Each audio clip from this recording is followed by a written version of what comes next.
Hello बच्चा पार्टी, welcome back to my channel methodology maths और प्रतीक ग्रोवर।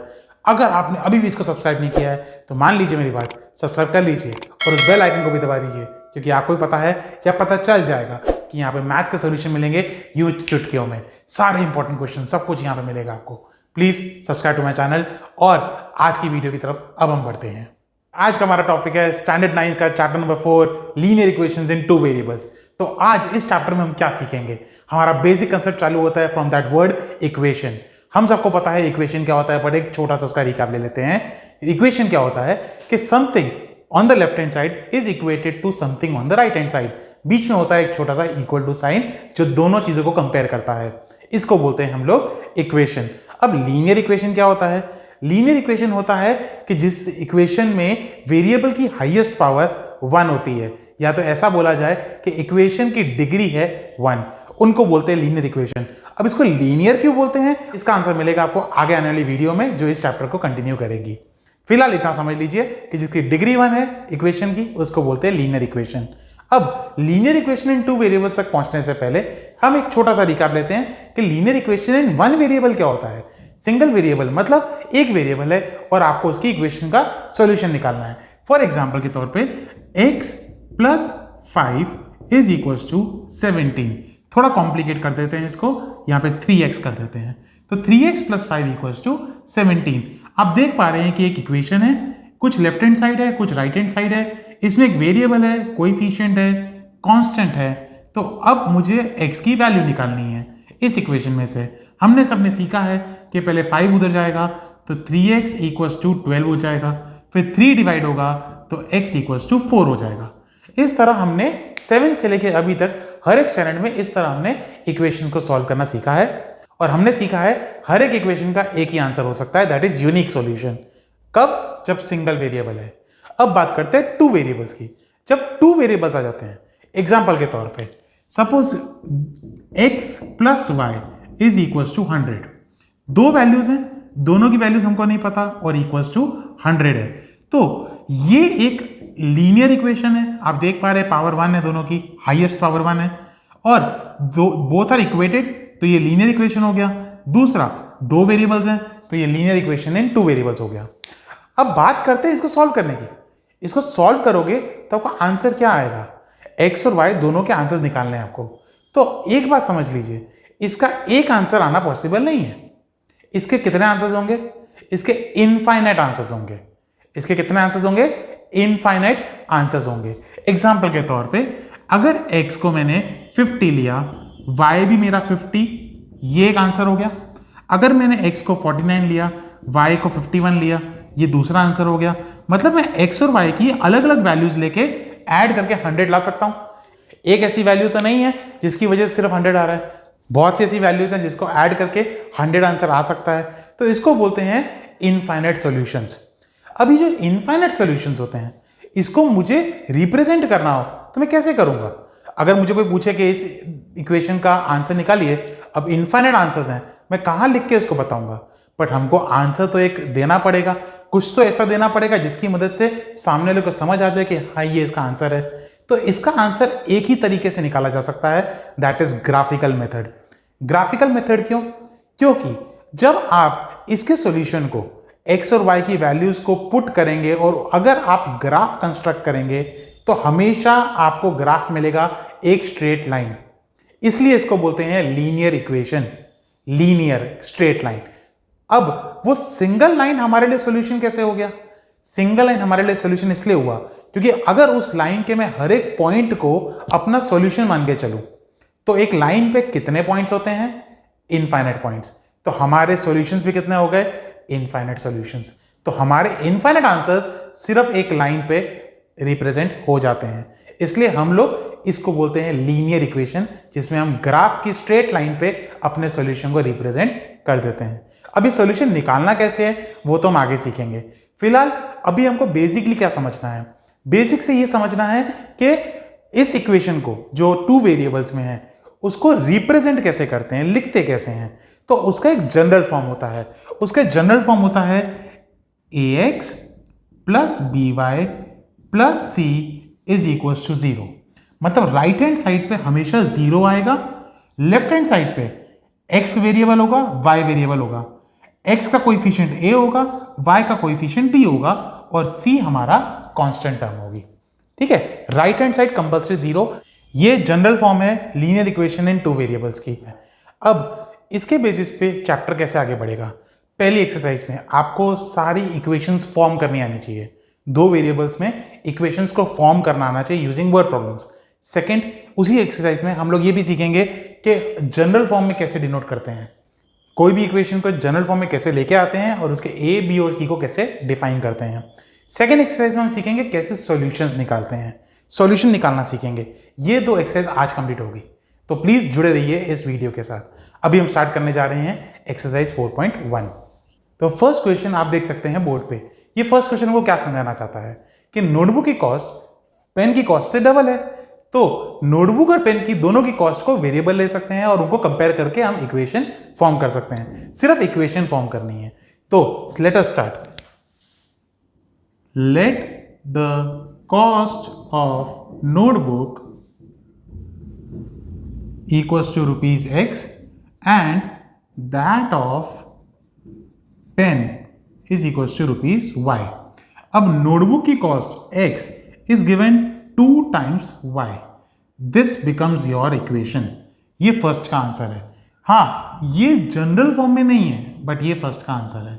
अगर क्वेश्चन को एक्सटेंड किया जाए और बोला जाए right this equation in general form, तो जनरल फॉर्म के लिए 2y को लेफ्ट हैंड साइड लाना पड़ेगा और इक्वल्स टू 0 करना पड़ेगा। जनरल फॉर्म का मतलब है राइट हैंड साइड पे 0 होना चाहिए, बाकी सेम टू सेम। फिलहाल ये आंसर चलेगा, बट अभी आप ये भी लिखिए क्योंकि ये जनरल फॉर्म है। So let us go towards second question. Second question में आपको अलग अलग इक्वेशंस दी हुई हैं, उनको पहले स्टैंडर्ड फॉर्म में कन्वर्ट करना है और उसके बाद उनकी ए, बी और सी की डिफरेंट वैल्यूज निकालनी है। मैं आपकी हेल्प के लिए जनरल फॉर्म नीचे यहाँ लिख के रख रहा हूँ कि आप उसको बार बार कंपेयर कर सकें। ओके, तो let us start with the first question. और हाँ, मैं सारे नहीं करूंगा, जो इंपॉर्टेंट है वो करूंगा, बाकी आप खुद कर सकते हैं। तो फर्स्ट क्वेश्चन से मैं चालू कर रहा हूं। 2x plus 3y equals to 9.35 बार। सिर्फ 5 के ऊपर बार है। इसको जनरल फॉर्म में कन्वर्ट करने के लिए ये 9.35 राइट हैंड साइड से लेफ्ट हैंड साइड ले जाना पड़ेगा, क्योंकि राइट हैंड साइड पे सिर्फ और सिर्फ 0 हो सकता है। तो ये हो जाएगा 2x प्लस 3y माइनस 9.35 बार इक्वल्स टू 0। ये बन गया हमारा जनरल फॉर्म। इसको जनरल फॉर्म से कंपेयर करते हैं तो a हो जाएगा 2, b हो जाएगा 3 और c हो जाएगा माइनस 9.35 बार। Second question, x minus y by 5 minus 10 equals to 0। ये ऑलरेडी जनरल फॉर्म में, आप राइट हैंड साइड पे 0 देख सकते हैं, तो इसका a होगा 1। b ध्यान से देखिए, न्यूमरेटर में कुछ नहीं है, इसका मतलब है 1 है, और डिनोमिनेटर में 5 था तो 5, और यहाँ माइनस था तो माइनस 1/5, और c क्या होगा माइनस 10। ये हमारा आंसर है। थर्ड वाला होमवर्क हो सकता है, और फोर्थ मैं कर रहा हूँ x इक्वल्स टू 3y। इसको जनरल फॉर्म में कन्वर्ट करने के लिए 3y लेफ्ट हैंड साइड आएगा, तो x minus 3y equals to 0। ये जनरल फॉर्म हो गई। अब a क्या है, x का कोएफिशिएंट दैट इज 1, b क्या है, y का कोएफिशिएंट दैट इज -3, और c क्या है 0। कुछ कांस्टेंट टर्म नहीं है, तो c हमारा हो गया 0। अब मैं करूंगा सिक्स्थ वाला, 3x प्लस 2 इक्वल्स टू 0। ये ऑलरेडी जनरल फॉर्म है, राइट हैंड साइड पे 0 है, तो इसका a क्या होगा 3। ध्यान दीजिए, इसकी b टर्म कुछ भी नहीं होगी। क्यों? क्योंकि y कोई वेरिएबल है ही नहीं, y का जो कोएफिशिएंट है वो ही b होता है। तो अगर y ही नहीं है तो b हमारा 0 है और c हमारा 2 है। हमेशा याद रखिए, ऐसा नहीं जो पहला नंबर वो a, दूसरा नंबर b, ऐसा नहीं होता। x का कोएफिशिएंट ही a होगा, y का कोएफिशिएंट ही b होगा, और कांस्टेंट जो अकेला है वही रहेगा। तो अगर y नहीं है तो b हमारा 0 है। Seventh question, y minus 2 equals to 0। ये ऑलरेडी जनरल फॉर्म में है, बट इसमें x टर्म नहीं है, तो a क्या हो गया 0, b क्या हो गया, y का कोएफिशिएंट दैट इज 1, और c क्या हो गया -2। तो ऐसा नहीं कि पहला नंबर जो है वो a है, x का कोएफिशिएंट ही a होता, तो हमें x नहीं है तो a हमारा 0 है। सो तुरंत बढ़ते हैं एक्सरसाइज 4.2 पे। इस एक्सरसाइज में क्या सिखाया जाएगा बच्चों, आपको सिखाया जाएगा कि कैसे इक्वेशंस इन टू वेरिएबल्स के हम सॉल्यूशन निकालते हैं। तो इन इक्वेशंस के कितने सॉल्यूशन निकालने जरूरी हैं, क्योंकि हमको पता है इसके इनफाइनाइट सॉल्यूशंस हैं, तो इनफाइनाइट सॉल्यूशन तो नहीं निकाल सकते, तो मिनिमम कितने सॉल्यूशंस रिक्वायर्ड है जिससे हमको इनफाइनाइट सॉल्यूशंस वाली एक लाइन मिल जाए। अब लाइन ड्रॉ करने के लिए आपको मिनिमम कितने पॉइंट चाहिए, 2। सिंगल पॉइंट से आप लाइन तो बना सकते हो पर इनफाइनाइट लाइन्स बनेंगी, तो अब आपको 2 पॉइंट चाहिए।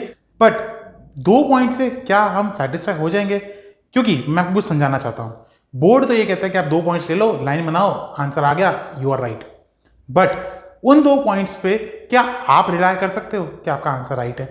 एग्जाम्पल के तौर पे देखिए, सपोज ये 2 पॉइंट्स आपको मिल गए, ये पॉइंट ए है और एक पॉइंट बी है। आपने तो लाइन ड्रॉ कर दी, आपकी लाइन बन जाएगी ये ए और बी पे। तो अगर ये लाइन बन गई आप तो ये समझोगे कि आपका सोल्यूशन आ गया, क्योंकि 2 पॉइंट से एक लाइन बनाई और ये इनफाइनाइट पॉइंट्स वाली लाइन है, तो ये आपका सोल्यूशन है। बट क्या पता आपने कैलकुलेशन मिस्टेक की हो, तो कैसे पता चलेगा कैलकुलेशन मिस्टेक नहीं की है, साथ में चेक करना भी जरूरी है। तो हम क्या करते हैं, हम 2 के बदले 3 पॉइंट्स लेते हैं। अगर तीसरा पॉइंट भी इसी लाइन के ऊपर आता है, मतलब इन 3 पॉइंट से एक ही लाइन पास होती है, तो हम मानते हैं कि हमारा सोल्यूशन राइट था। अगर इन 3 में से कोई भी एक पॉइंट लाइन पे नहीं आता, मतलब हमारा सोल्यूशन रॉन्ग है, क्योंकि मैंने बताया कि इसके सारे पॉइंट्स एक ही लाइन पे लाई करेंगे, क्योंकि तभी वो इनफाइनाइट पॉइंट्स बनेंगे और तभी हमारी लाइन बनेगी, इसलिए इसको लीनियर इक्वेशन बोलते हैं। तो अगर गलती से आपका सी यहाँ पे नहीं यहाँ पर आता है, मतलब आपने किसी ना किसी पॉइंट की रॉन्ग कैलकुलेशन की है। तो वैसे तो 2 पॉइंट चलेंगे, बट 2 पॉइंट पे हमको बैठना नहीं है, हमको तीसरा पॉइंट फाइंड करना है, जस्ट फॉर आवर चेक कि हमने आंसर सही निकाले हैं। टेक्स्ट बुक में तो कुछ सम्स में आपको 4-4 पॉइंट निकालने के लिए भी बोले हैं, तो जहां 4 पॉइंट निकालने के लिए बोले हैं वहां पे हम 4 सॉल्यूशन निकालेंगे। अब सॉल्यूशन निकालना कैसे है, ये हम एक्सरसाइज के क्वेश्चन से ही सीखेंगे। तो let us start with exercise 4.2। Exercise 4.2 का पहला सम पढ़ लीजिए। अब इस क्वेश्चन पे आपको क्या पता चला, आपको क्वेश्चन से इतना पूछा है कि ये जो इक्वेशन दी हुई है इसके कितने सॉल्यूशंस हैं। हमको सबको पता है third option is the right option, infinitely many solutions. So let us proceed towards the second question, जिसमें आपको 4-4 सॉल्यूशन निकालने हैं हर एक इक्वेशन के। मैं सारी इक्वेशंस करूंगा कि आपको पता चले कि कैसे निकालते हैं। ओके, पहली इक्वेशन है 2x + y = 7। अब पहला स्टेप क्या है, दोनों वेरिएबल्स को ध्यान से देखिए। इन 2 वेरिएबल्स में से एक वेरिएबल को आपको राइट हैंड साइड लेके जाना है। कौन से वेरिएबल को राइट हैंड साइड लेके जाना है वो बहुत ध्यान से चूज कीजिएगा। आप वैसे किसी भी वेरिएबल को ले जा सकते हैं, बट किस वेरिएबल को ले जाना ज्यादा कन्वीनियंट होगा उसको ध्यान से देखिए। आप इनके कोएफिशिएंट्स को देखिए, इसका कोएफिशिएंट 2 है, इसका कोएफिशिएंट 1 है। जिस वेरिएबल को आप नहीं लेके जा रहे उस कोएफिशिएंट से आपको राइट हैंड साइड को डिवाइड करना होगा। एग्जाम्पल के तौर पे सपोज ये मैं एक एग्जाम्पल बना रहा हूँ, 5x + 7y = 9। सपोज आपने एग्जाम्पल बनाया, इसमें आप सपोज आपने y को उधर ले गए, तो ये हो जाएगा 5x = 9 - 7y। अब ये 5 को भी उधर ले जाना पड़ेगा, 9 - 7y होल डिवाइड बाय 5। तो आपको समझ आ गया कि x के साथ जो कोएफिशिएंट था 5 वो एंड में जाके कहीं ना कहीं डिवाइड हो रहा है। चलो इसी इक्वेशन में अगर मैं 5x को उधर ले जाता तो यही इक्वेशन बनती 7y = 9 - 5x, और 7 को हम डिवाइड करना पड़ता 9 - 5x / 7। तो y का कोएफिशिएंट 7 था, वो भी डिवाइड हुआ। कहीं ना कहीं आपको यह समझ आ गया कि जो कोएफिशिएंट होता है वेरिएबल का, अगर उस वेरिएबल को आप अकेला रखते हैं लेफ्ट हैंड साइड पे, तो उसके कोएफिशिएंट को राइट हैंड साइड पे जाके डिवाइड होना पड़ता है। अब आप मुझे बताइए इन दोनों में से डिवाइड बाय 5 करना आसान है कि डिवाइड बाय 7 करना आसान है? ऑब्वियसली सबका आंसर होगा सर डिवाइड बाय 5 करना आसान होता है। तो अगर डिवाइड बाय 5 करना आसान है तो हम x के वेरिएबल को लेफ्ट हैंड साइड पे अकेला रखेंगे, ना कि y वेरिएबल को। तो हम इसको ऑप्ट नहीं करेंगे, हम इसको ऑप्ट करेंगे। आप उसको भी ऑप्ट कर सकते हैं, गलत नहीं करेंगे, बट किसको ऑप्ट करना चाहिए जो हमारे लिए इजी हो, जिसका कोएफिशिएंट ऐसा हो कि डिवाइड करना आसान हो। इस इक्वेशन पे वापस आते हुए 2x + y = 7, 2 से डिवाइड करना आसान कि 1 से डिवाइड करना आसान? ऑब्वियसली 1 से डिवाइड करना आसान, तो हम 2x को उधर ले जाएंगे, तो y = 7 - 2x। 1 को डिवाइड करने की कोई जरूरत नहीं होती, तो ये आपकी एक इक्वेशन कन्वर्ट हो गई हमारे सॉल्यूशन के फॉर्म में। अब इस पॉइंट पे पहुंचने के बाद लेफ्ट हैंड साइड पे जो वेरिएबल होता है इसको बोलते हैं डिपेंडेंट वेरिएबल। क्या बोलते हैं? Dependent variable. और राइट हैंड साइड के वेरिएबल को बोलते हैं इंडिपेंडेंट वेरिएबल, इसको बोलते हैं इंडिपेंडेंट वेरिएबल। तो डिपेंडेंट और इंडिपेंडेंट इन दोनों के वर्ड्स का मतलब ही हमको बता दे कि हमको करना क्या है। इसके बाद एक एक्स से बॉक्स बनाइए, हमको 4 सॉल्यूशन चाहिए तो 5 कॉलम बनाइए, 1 2 3 4 और 5, 1 2 3 4 5। 4 सॉल्यूशन चाहिए तो 5 कॉलम बनाइए, 3 सॉल्यूशन चाहिए तो 4 कॉलम बनाइए, जितने सॉल्यूशन चाहिए उससे एक कॉलम ज़्यादा बनाइए और बीच में एक लाइन बना दीजिए कि 2 रो बन जाए। पहले कॉलम में ऊपर x और नीचे y लिख दीजिए। तो बाकी के 4 कॉलम्स में अब आप 4 सॉल्यूशन लिख सकते हैं। तो इनके सॉल्यूशन को फिल कैसे करना है? Using this equation. इस इक्वेशन में जो इंडिपेंडेंट वेरिएबल है, इंडिपेंडेंट वेरिएबल की वैल्यूज पुट कीजिए क्योंकि वो इंडिपेंडेंट है। इंडिपेंडेंट वेरिएबल्स की वैल्यू को पुट कीजिए और उसके बेसिस पे डिपेंडेंट वेरिएबल की वैल्यूज निकालिए। मतलब इंडिपेंडेंट वेरिएबल की वैल्यू आप कुछ भी रख सकते हैं, आपकी मर्जी है, पॉजिटिव नेगेटिव जो रखना रखिए। तो अगर मैं x को 0 लेता हूं, मैं ले सकता हूं, कोई भी वैल्यू ले सकता हूं। और x को क्यों ले सकता हूं, y को क्यों नहीं ले सकता? क्योंकि x हमारा इंडिपेंडेंट है जो राइट हैंड साइड पे है। तो अगर x 0 होगा तो y क्या होगा? 7 minus 2 into 0 that is 7 minus 0 that is 7। तो जब x 0 था तो यहाँ पे 0 लिखेंगे, y क्या आया? 7, तो यहाँ पे 7 लिखेंगे। ये हमारा पहला सॉल्यूशन आ गया। सेकंड सॉल्यूशन के लिए वापस से x को मैं 1 ले लेता हूँ। अगर मैं x को 1 लूंगा तो y क्या हो जाएगा? 7 माइनस 2 इंटू 1, 2 इंटू 1 2 होता है, 7 माइनस 2 क्या हो जाएगा? 5। तो जब मैंने x को 1 लिया, y क्या आया मेरा? 5। तीसरा ले लेते हैं, x की वैल्यू मैं ले रहा हूँ 2। जब मैं x की वैल्यू 2 लूंगा तो y की वैल्यू क्या हो जाएगी? 7 माइनस 2 मल्टीप्लाइड बाई 2, मतलब 7 माइनस 4 दैट इज 3। तो जब मैंने x की वैल्यू को 2 लिया, y की वैल्यू क्या आई? 3। लास्ट x की वैल्यू को 3 ले लीजिए, तो y की वैल्यू क्या आएगी? 7 minus 2 into 3, 7 minus 6 that is equal to 1। तो जब x की वैल्यू को 3 लिया, y की वैल्यू आई 1। ये हमारे 4 सॉल्यूशन मिल गए। और 4 सॉल्यूशन को लिखना कैसे है? जैसे हम कोऑर्डिनेट ज्योमेट्री में लिखते हैं, पहले नाम देंगे हर एक पॉइंट को, जैसे A B C D all capitals. A मतलब पहला पॉइंट दैट इज 0,7, x 0 है y 7 है तो x a is 0,7। Second b क्या है हमारा? 1,5। c क्या है हमारा? 2,3 और d क्या है हमारा? 3,1। तो इस तरह हमको 4 सॉल्यूशंस मिल गए। Understood? We are proceeding towards the second sum of this question. Second question is pi x plus y equals to 9. वापस से इन दोनों में से एक वेरिएबल को लेफ्ट हैंड साइड रखना है, दूसरे को राइट हैंड साइड ले जाना है। तो आपको ही पता है x का कोएफिशिएंट पाई है, y का कोएफिशिएंट 1 है। तो अगर मैं y को उधर ले जाऊंगा तो पाई से डिवाइड करना पड़ेगा, जो मेरे लिए बहुत ही इनकन्वीनियंट सा है। तो मैं y को इधर रखूंगा और x को उधर ले जाऊंगा, तो 9 माइनस पाई एक्स। एक वेरिएबल को अलग करना जरूरी होता है। अब पाई की वैल्यू क्या होती है? 9 माइनस 22/7 इंटू एक्स। मैं अब बॉक्स बनाऊंगा, 4 सॉल्यूशन चाहिए मुझे, तो 5 कॉलम 1 2 3 4 एंड 5, बीच में एक लाइन, यहाँ पे x यहाँ पे y। अब y की वैल्यू चाहिए मुझे और x मेरा इंडिपेंडेंट है। x इंडिपेंडेंट है बट मैं x की वैल्यू कुछ भी नहीं रखूंगा। ध्यान से देखिए, x के साथ क्या मल्टीप्लाई हो रहा है? 22/7।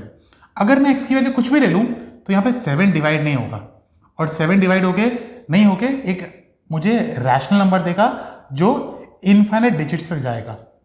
तो मैं अपनी कन्वीनियंस को बढ़ाना चाहता हूँ, घटाना नहीं चाहता। तो x की आंसर मैं वही लूंगा जो x 7 के मल्टीपल्स होंगे। 7 का मल्टीपल लेने से फायदा क्या होगा?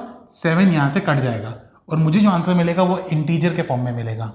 तो इफ x इक्वल्स टू 0, पहला मैंने 0 रख दिया। क्यों? 0 रखने से क्या हो जाएगा? y will be 9 minus 22/7 into 0 that is 9 minus 0 that is 9। तो जब x 0 था, y आया मेरा 9। सेकेंड वैल्यू रखूंगा मैं x की 7 के मल्टीपल्स में। मैं कोई भी वैल्यू रख सकता हूं, ऐसा नहीं है कि 7 के मल्टीपल्स में रखना कंपल्सरी है, कोई भी वैल्यू रख सकते हैं। बट 7 का मल्टीपल रखने से क्या होगा? ये 7 इससे कट हो जाएगा। तो x को लूंगा मैं 7, तो y मेरा आएगा 9 माइनस 22/7 इंटू 7। 7 7 कट जाएगा, तो 9 माइनस 22, आंसर इज माइनस 13। ये मेरी y की वैल्यू आई।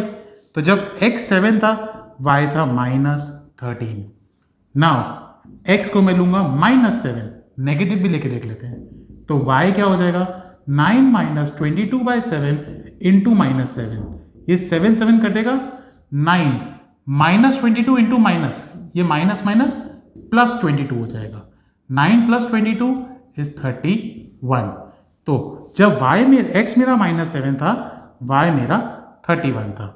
अब x की वैल्यू मैं 14 ले लेता हूँ, 4 सॉल्यूशन मांगे हैं, तो x की वैल्यू जब 14 ली मैंने, तो y क्या हो जाएगा, 9 माइनस 22/7 इंटू 14, 7 1 जा 7 2 जा, तो 9 minus 22 into 2 is 44, that is answer is minus 35। तो y की वैल्यू, x की वैल्यू जब 14 ली, y की वैल्यू आई माइनस 35।